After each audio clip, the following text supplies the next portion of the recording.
En el caso de Oriente Medio y del conflicto en curso entre Irán y Estados Unidos, la guerra empezó cuando Estados Unidos e Israel atacaron juntos a Irán. Después, Donald Trump dijo que iban a lograr una especie de alto el fuego rápido. Más tarde firmaron un documento llamado el llamado Memorando de Entendimiento, y hasta ahora se ha incumplido cada una de sus cláusulas. Ya no existe ese memorando. Literalmente destruyeron todo lo que había en ese documento. Estados Unidos ha vuelto en el mismo planteamiento. El bloqueo ha vuelto. Irán controla el estrecho de Hormuz.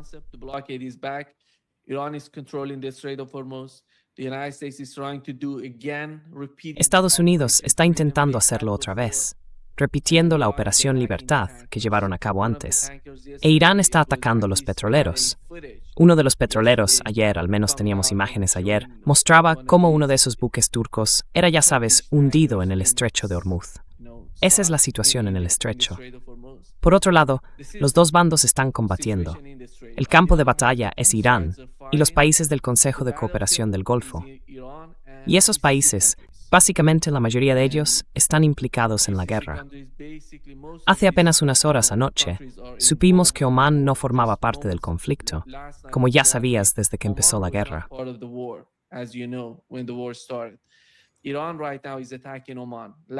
Irán está atacando ahora mismo a Omán. Anoche atacaron uno de los hoteles de Omán, el Crown Palace Hotel. Parece que es uno de los principales hoteles donde se alojan tropas estadounidenses. Alcanzaron el objetivo. La parte superior del hotel fue el blanco del ataque. Se trata de una especie de atentado selectivo. Esta es la situación en el campo de batalla. Israel, en este momento, no forma parte de la guerra. Benjamin Netanyahu tiene mucho miedo de que Irán los ataque y dice que si Irán nos ataca, nosotros responderemos y entonces no habría paz en Asia Occidental. Esta es la situación. ¿Cuál es tu interpretación de lo que está ocurriendo y cómo lo valoras?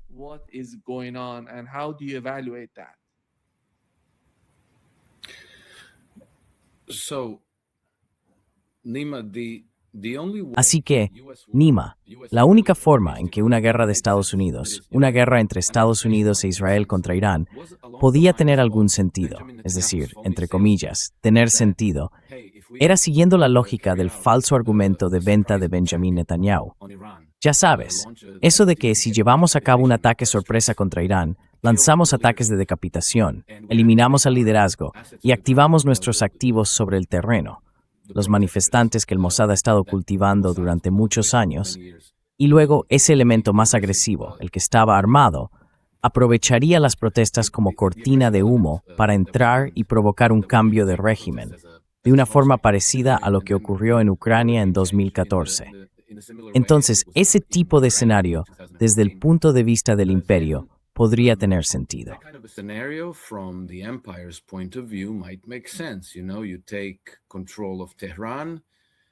Mira, tomas el control de Teherán, colocas a tu marioneta, Zelensky, Juan Guaidó, quien sea, y luego gobiernan el país en tu nombre. Empiezan a hacerte el juego, a romper las relaciones que tenían con China y con Rusia, y tú consigues una nueva y muy poderosa base en el continente euroasiático. Así que ese escenario, si estás sentado en Washington, en Tel Aviv o en Londres, podía tener sentido, pero fracasó, y creo que todo lo que vino después fue simplemente insistir en ese fracaso. Y ahora, me da la impresión de que Trump está atrapado en el equivalente geopolítico de la ruina del jugador.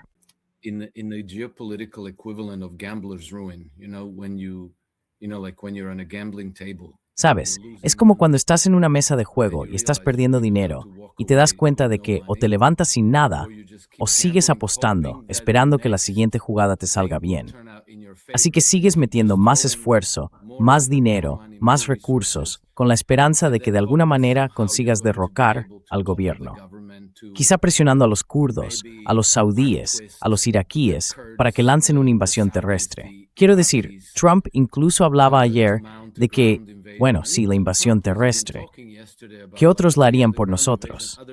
Y luego otros estados, ya sabes, Marco Rubio decía que quizá los europeos, como los franceses o los alemanes, deberían encargarse de vigilar el estrecho de Hormuz.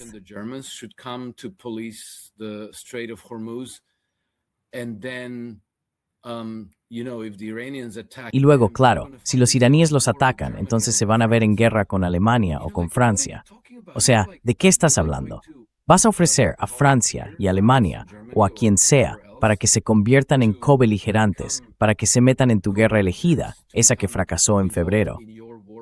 Todo da la impresión de que la administración Trump se lo está inventando sobre la marcha. En otras palabras, están en pánico. Está claro que no tienen una estrategia ni de salida ni de ningún otro tipo. Y lo único que tienen son bombas y misiles. Así que están lanzando bombas y misiles. Pero incluso las pruebas sobre el terreno, por lo que yo he podido ver, indican que en realidad no saben bien qué objetivos bombardear. They don't really know what targets to bomb, so they're just dropping bombs for the umpteenth time on the same targets. Así que están lanzando bombas por enésima vez sobre los mismos objetivos, que suelen ser pueblos pesqueros, barcos de pesca, escuelas y hospitales. Porque claro, Irán ha tenido tiempo de sobra para proteger todo lo que tiene valor estratégico y hacerlo lo más difícil posible de bombardear para Estados Unidos. Y lo vemos sobre el terreno, porque dicen cosas como, hemos destruido su producción de misiles, sus lanzadores, todo. Ya no queda nada, está acabado. Y luego Irán lanza otro par de cientos de misiles y drones contra ellos. Y ahora Trump dice algo así como, sí, Irán va a ser derrotado muy pronto, en cualquier momento, totalmente derrotado.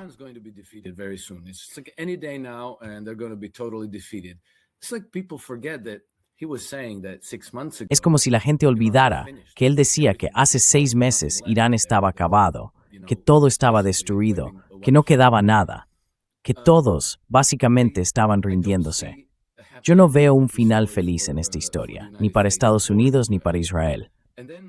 Y luego está también el tema del dinero, porque últimamente gran parte del discurso que sale de la administración estadounidense gira en torno al dinero. Dicen que el Pentágono se está quedando sin fondos. Y la gente se sorprende cuando lo digo, porque piensan, un momento, la Reserva Federal puede imprimir todo el dinero que quiera, no puede quedarse sin dinero. Bueno, sí, pero la Reserva Federal no es el comandante en jefe y no tiene un ejército.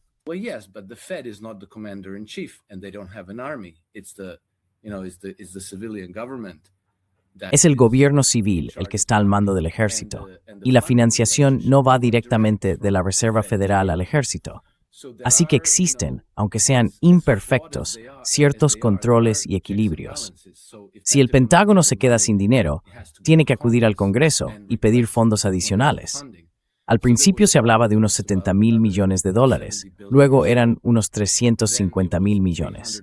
Y entonces Trump sale y dice, sí, vamos a imponer un 20% a todos los cargamentos que pasen por el estrecho de Hormuz. Y al día siguiente dice, bueno, no vamos a hacer eso, pero los reinos del Golfo van a invertir en Estados Unidos y van a obtener beneficios. Así que, según él, todos ganan. Fantástico. How fantastic. And then, Scott Bessent, Y luego, ya sabes, Scott Bessent fue a inspeccionar el oro de Fort Knox y salió diciendo, sí, nada que ver aquí, $1 billón en oro, está todo ahí. Hicimos una auditoría, créeme, no mentiría sobre eso, ¿verdad? Así que me da la impresión de que también se está generando una especie de pánico financiero, un pánico por el dinero. Y creo que eso podría llevar a una crisis económica repentina, que quizá haga que la crisis de 2008 parezca un juego de niños. Llevo tiempo prediciendo un Armagedón de los bonos, prácticamente desde 2021, desde la retirada de Estados Unidos de Afganistán, y en parte se ha cumplido.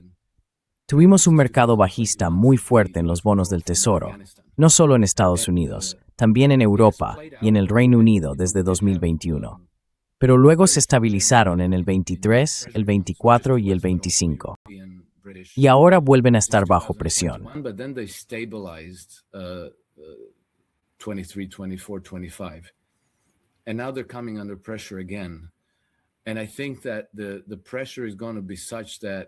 Y creo que la presión va a ser tan grande que podríamos ver una crisis muy dolorosa, con caídas extremas en los precios de los bonos del Tesoro en Occidente y subidas fuertes en los tipos de interés. Y puede que eso suene algo abstracto, pero el precio del bono del Tesoro estadounidense a 10 años Es, con diferencia, el precio más importante del mundo, porque influye en todos los demás mercados. Y cuando ese precio se desploma, todo se viene abajo, porque también sirve como garantía para la mayoría de las instituciones financieras del mundo. Así que, si el valor de tu garantía se reduce a la mitad, vas a tener que esconderlo.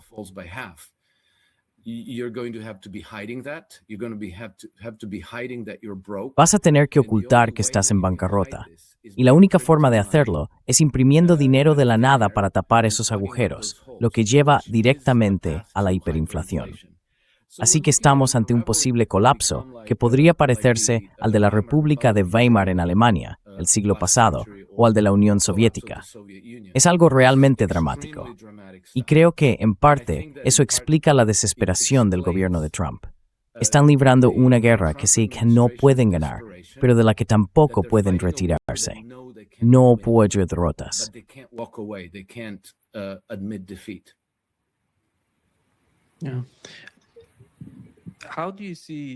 Sí, ¿cómo ves el papel de los países del Golfo? ¿Crees que tienen algún tipo de papel propio? ¿O que en realidad Estados Unidos los está utilizando como un campo de batalla, una fuente de financiación, o quizá como apoyo político o económico para la guerra? Porque, como has mencionado, alguien tiene que pagar por esta guerra, por su continuación. Y se trata de que sean los países del Golfo quienes estén pagando por ello. Is it all about GCC countries paying for that? I think that's what it's coming down to. Creo que al final de eso se trata.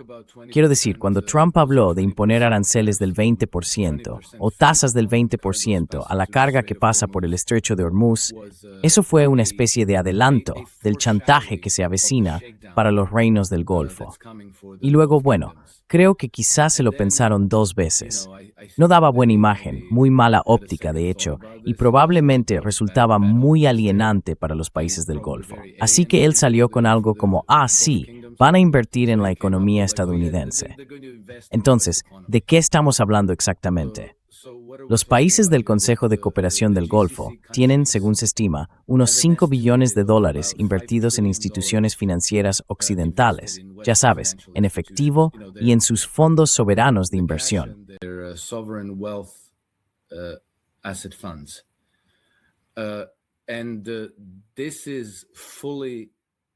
Y esto representa nada menos que un tercio de todos los activos soberanos del mundo. Es una cantidad enorme de dinero, y ahora la administración Trump va a tener la tentación de echarle mano. Y sabemos que no tienen ningún escrúpulo cuando las cosas se ponen difíciles. Van a inventarse razones para que básicamente, les guste o no, los reinos y emiratos del Golfo acaben pagando esta guerra. Creo que ellos lo entienden perfectamente. Tengo que suponer que, si tu propia existencia está en juego, prestas muchísima atención a lo que está ocurriendo. Creo que MBS, MBZ y todos esos líderes del Golfo saben perfectamente lo que se avecina.